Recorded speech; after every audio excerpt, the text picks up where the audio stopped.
जय जगन्नाथ पिला माने तुम मान को पुनर्बार संस्कृत शिक्षायतन को स्वागत। पिला माने आमे पढुथिले संस्कृत शिक्षायतन रे संस्कृत व्याकरण समस्त छात्र छात्री मानक निमंते समस्त संस्कृत प्रेमी मानक निमंते समस्त संस्कृत को भल पाउथिबा पाठक मानक पाई ताले आमे पढुथिले संधि जहाँकि आमे पूर्व पीरियड मध्ये आलोचना करिचे। आमे पढ़ी सारिचे स्वर संधि अपवाद व्यंजन संधि एवं विसर्ग संधि रु आमे दुईटी भाग आमे पढ़ी सारिचे। आमे आज तृतीय भाग ही पढ़िबा। ए जो विसर्ग संधि प्रथम नियम थिला किपरि ओ आ खंडकार हुए जेमती सोहम प्रथम नियमटी थिला एटा अरे विसर्ग थिबो पूर्व पदर शेष वर्ण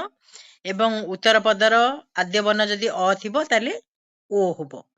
एटुक आमे पढ़ी सारिचे आर अभ्यास करि सारिचे। द्वितीय नियम मध्ये आमे पढ़ी सारिचे जदि पूर्व पदर अंतिम वर्ण अछि अ रे विसर्ग एवं तापरे मृदु व्यंजन अछि ताले मिसिकरी ओ होई जिवो। एगुडी को आमे करिचे एवं यार अभ्यास गुडी को आमे पूर्व द्वितीय भागरे आमे करि सारिचे। आज आमे पढ़िबा यार तृतीय भाग तृतीय नियमटी पढ़िबा। बुझिला ताले तृतीय नियम रे कोन अछि देखो। तृतीय नियम रे अछि जदि पूर्व पदर आद्य वर्ण अछि अ रे विसर्ग अह एवं पदर आद्य वर्णटी जदि रहिछि अकार भिन्न कौनसी स्वर ताहले पूर्व पदर थिबा जो अ रे विसर्गटी सेटा लोप होई जाय। ए कथाटी आमे आज पढ़िबा। तार पिला माने देखो कोन अछि हमरो अछि एठी विरह युक्त आगत देखिबा तार केमती होउची। पिला माने विरह ए जो पदटी आको आगा आमे तार संधि विच्छेद करिबा। विरह हेले ब युक्त दीर्घ इ युक्त र हलंत युक्त अ युक्त विसर्ग। एठी विरह रे एतक रहिछि। तापरे रहिछि आगत। आमे कौन पढ़िले नियम रे ना पूर्व पदर अंतिम वर्णटी जदि अ रे विसर्ग रहिछि पर पदर आद्य वर्णटी जदि अभिन्न अलगा कौनसी स्वर वर्ण रहिछि ताहले एठी थिबा विसर्गटी कोन हबो लोप पाई जिवो। ताले बे ताले उत्तर कोन हबो विसर्गटा जदि लोप पाई जाउची ताले हमर सेठी रहिला खाली विरह आ एठी सेमती आगत मध्ये सेमती रहिबो।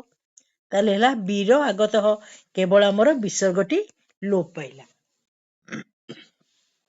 ताले एबे हमें सेई अनुसार करि जिबा।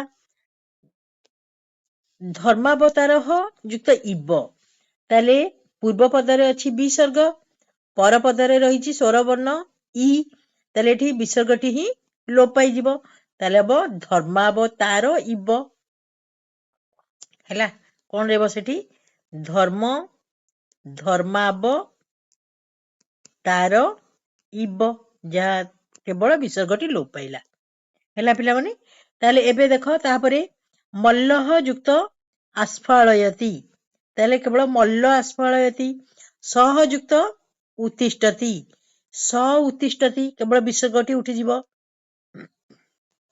हैला कोन हबो स जो थिला ए विसर्गटी लोप पाई जिवो। बाकी सेमती आउ जहा उत्तिष्ठति रहिछि रहि जिवो ताले स उत्तिष्ठति हबो। सेमती बालक युक्त ऋषिम प्रणमति ताले विसर्गटी केवल उठी जिवो बालक ऋषिम प्रणमति। राम युक्त उवाच ताले केवल विसर्गटी लोप पाइबो हैला ए विसर्गटी लोप पाइबो राम उवाच रहइबो।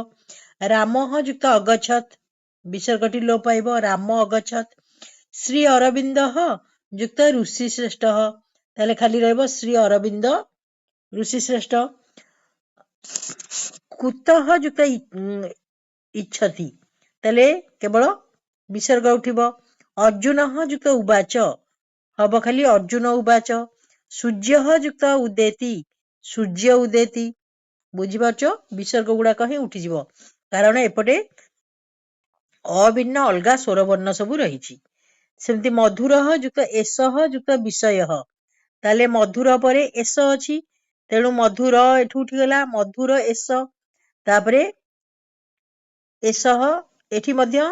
आपरे कौन रही ई रही नहीं एस विषय बुझिपार मधुर एस विषय तापर एपर देख राम युक्त ऐच्छत विसर्ग उठिगला खाली राम ऐच्छत राम युक्त उक्तवान राम उक्तवान विसर्ग केवल उठिब शिक्षक युक्त ओंकारम उच्चारयति शिक्षक ओंकारम उच्चारयति ताले एठी केवल विसर्ग गुड़ाक ही लोप पाउची कारण जो हमर नियम थिला कोन स्वर वर्ण पूर्व वर्ण रे जदी अ रे विसर्ग रही आउ परपद गुड़िक जदि अभिन्न है अलगा स्वर रही ताले आमर केवल विसर्गटी ही लोप पाइब ताले तृतीय नियम हम पढ़ी सारे बुझिपारे बोले तृतीय नियम आम पढ़ी सारे एबे आमे चतुर्थ नियम को चला जिबा चतुर्थ नियम रे कौन अच्छी जमती सेठी थिला अह परे विसर्ग थिला ताले विसर्ग लोप होतिला सेमती पूर्व पदर अंतिम वर्ण जदि कौन अच्छी आहा रही मनकर बालाहा एटी केमती होची बरे आकार तो अच्छी बा ब युक्त आ एठी ल लाहाटा केमती हिची लाहा र युक्त आ युक्त विसर्ग ताले आ परे जदि विसर्ग अच्छी बुझिपारल जदि पूर्व पदर वर्ण रे अंतिम वर्णटी आ रे विसर्ग रही एवं पर पदरे कौनसी स्वर वर्ण रही जे कौनसी स्वर वर्ण जदि रही ताले एठी थिबा विसर्गटा लोप हबो हैला ताले देखिबा तर बालाहा युक्त अगायन ताले केवल एठी विसर्गटा लोप पाइला आ सेमती रहिला बाला अगायन सेमती आमे एथर करिबा दर्शकाहा युक्त अपश्यन ताले कोन हबो एठी दर्शका अपश्यन कौन ताले एठी हैला केवल विसर्गटी लोप पाइला नहीं सेमती बालिका युक्त अनुत्यन ताले बालिका अनुत्यन बुझिपारल छात्रा युक्त अस्मिन् विद्यापीठे स्वच्छंदम पठंती ताले संधि गले केवल विसर्गर लोप हबो हैला ताले कौन रहिबो छात्रा अस्मिन् विद्यापीठे स्वच्छंदम पठती सेमती साधका युक्त आश्रमम गच्छन्ति हबो साधका आश्रमम गच्छन्ति मयूराहा युक्त आनंदेन नृत्यन्ति ताले मयूराहा केवल विसर्ग उठी जिवो मयूरा आनंदेन नृत्यन्ति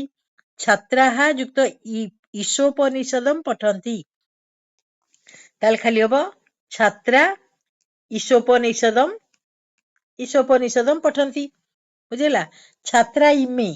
से एठी भी हबो विसर्ग केवल उठी जिवो छात्रा इमे तापरे कृषकाहा युक्त उपहारम लभन्ते कृषकाहा आपरे विसर्ग अछि तेणु विसर्गटा उठी जिवो कृषका उपहारम लभन्ते सेवकाहा उद्यानम गच्छन्ति केवल विसर्ग उठी जिवो रहिबो सेवका उद्यानम गच्छन्ति केचन अध्यापकाहा ऋषित्वम अर्हन्ति ताले केचन अध्यापका ऋषित्वम अर्हन्ति विसर्गटा लोप हो जिवो भारतीयाः ऐक्यम कामयन्ते ताले एठी स्वर वर्ण अछि तेणु भारतीया ऐक्यम कामयन्ते विसर्गटा उठिगला बुझिपारल पिला माने ताले तृतीय और चतुर्थ नियम आमे आराम से बुझिगले आ गोटे देख एठी प्रकृतेः युक्त उपासकः ताले हबो कोन प्रकृतेः उपासक औषधम वर्जयन्ति हैला प्रकृतेः उपासकः औषधम उपासका एठी जिवो एई तक रहिबो प्रकृते उपासका औषधम वर्जयन्ति विसर्गटा लोप हबो जनाहा एठु लोप हो जिवो जनाहा एतादृशम दृश्यम अन्यत्र द्रष्टुम नर्हन्ति बुझिला। तापर आमे पढ़िबा पंचम आहा यदि पूर्व पदर अंतिम वर्ण अछि आ रे विसर्ग पर पदटी जदि अछि मृदु व्यंजन ताले विसर्गर लोप हुए मृदु व्यंजन पिला माने आगुरु कुहाइची वर्गर तृतीय चतुर्थ और पंचम वर्ण जो पांचटी वर्ग आमर अछि कचट थप तार तृतीय चतुर्थ और पंचम वर्ण एवं ह य व र ल ये तो कहूची मृदु व्यंजन ताहा हेले यदि आ परे हमर मृदु व्यंजन थाए ताले सेठी मध्य विसर्गटा लोप हेबो केवल ताले एठी देखो बालिकाहा एठी आ रे विसर्ग रहिची आ रे विसर्ग अछि ताले बालिकाहा जुक्त गायंती गटा होची गोटे मृदु व्यंजन ताले एठी कोन हबो बालिका गायंती केवल विसर्गटा लोप हैला सेमती मेघा जुक्त गर्जंती ताले एठी गटा होची मृदु व्यंजन एठी आ अछि तेणु एठी हबो मेघा गर्जंती विसर्ग लोप हबो विहंगाहा जुक्त डयन्ते ताले एटा गोटे मृदु व्यंजन ड तेणु ग रे थिबा विसर्गटा लोप हबो विहगा डयन्ते मयूराहा नृत्यंती ताले एठी नृ रहिची न रहिची ताले मयूराहारु रेपटा विसर्गटा केवल कटि जीव मयूरा नृत्यंती कृषकाहा कृष्यन्ती ताले एठी ह रहिची तेणु कृषका कृष्यन्ती हैला ताले एगुडी को केवल विसर्ग गुडी को लोप हो जाउची तापरे 6 नंबर देखिबा जदि पूर्व पदर अंतिम वर्णटी अ आकार भिन्न कौनसी स्वर वर्ण रहिछि अर्थात हर्षई दीर्घई हर्षौ दीर्घौ रु ए ऐ ओ रहिछि तापरे विसर्ग अछि एवं तापरे कौनसी स्वर अछि स्वर वर्ण रहिछि ताले ता सेठी हे जिवो र उदाहरण देख नृपतिहि ए जो नृपतिहि शेष वर्ण त युक्त इ युक्त विसर्ग ताले एठी हमें अ आ भिन्न अलगा स्वर वर्ण रहिछि एवं विसर्ग रहिछि ता परे हमर विसर्ग रहिछि अ वर्ण रहिछि द्वितीय उत्तर पदर आद्य वर्णटी कोन रहिछि विसर्ग रहिछि नै एवं ता परे यदि कौन स्वर वर्ण रहिछि ताले र हे जिवो ताले एठी कोन हैला नृपतिर गच्छ अगच्छत हैला सेमति कवि ही युक्त अलिखत कवि रलिखत हैला कवि रलिखत साधु हु युक्त आगछति साधु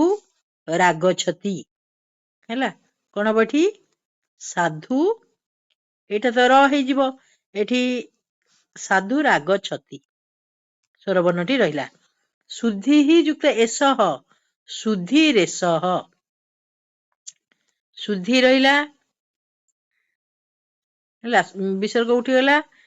र आसिला सेठी एठी ए अछि स्वर वर्ण तेणु एकारे लागिला सह शुद्धि रेसह कवि ही युक्त अयम कवि रयम हैला कवि रयम र आसुची गोटे कवि र आसिला अत अछि यम अट लोप होला यम हैला कवि रयम तापरे प्रभः युक्त आदेशः प्रभो रादेशः गुरः युक्त उपदेशः गुर रूपदेशः हैला गुर रूपदेशः र रे उ लागिला मुनि युक्त ओजस्वी मुनि मुनि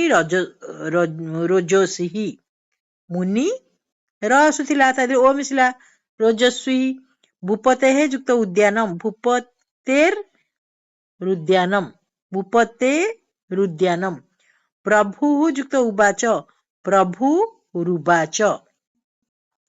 एबे आमे याकु संधि विच्छेद करिबा रवि रुदेति रवि ही युक्त उदेति मुनि रधापयत ताले कोन हबो एठी मुनि ही युक्त अध्यापयत हैला मुनि ही युक्त अध्यापयत सेमति बधु रेसा बधुहु युक्त एसा हैला बधुहु युक्त एसा तापरे लक्ष्मीरियम लक्ष्मी ही युक्त इयम पितृरिच्छा पितुः कौन हम एठी पितुः युक्त इच्छा है तापरे पितुराज्ञा पितुः युक्त आज्ञा गुर रग्रतः गुरः युक्त अग्रतः है गुरः युक्त अग्रतः सेमती बंधुरागतः बंधुः युक्त आगतः भानुरुदयति भानुः युक्त उदयति बहिरागच्छ बहिः युक्त आगच्छ ହେଲା ପିଲାମାନେ ତାହେଲେ ଆହୁରି ମଧ୍ୟ ଆମର ରହିଛି 7 ଠାରୁ ଆମେ ଆଜି ବହୁତ ପଢିଲେଣି ଏତେ ଏକାଥରେ ପଢିଲେ ମନେ ରହିବନି ତେଣୁ ଆଜି ପାଇଁ ଆମେ ଏଇଠି ରଖିବା ପୁଣି ଆର ପିରିୟଡରେ ଚତୁର୍ଥ ଭାଗରେ ଆମେ 13 ପର୍ଯ୍ୟନ୍ତ ଥିବା ସନ୍ଧି ବିସର୍ଗ ସନ୍ଧିର ନିୟମ ଗୁଡ଼ିକୁ 13 ପର୍ଯ୍ୟନ୍ତ ଥିବା ନିୟମ ଗୁଡ଼ିକୁ ପାଠ କରିବା 7 ରୁ 13 ତାହେଲେ ଆଜି ପାଇଁ ଏତିକି ସମସ୍ତଙ୍କୁ ଧନ୍ୟବାଦ।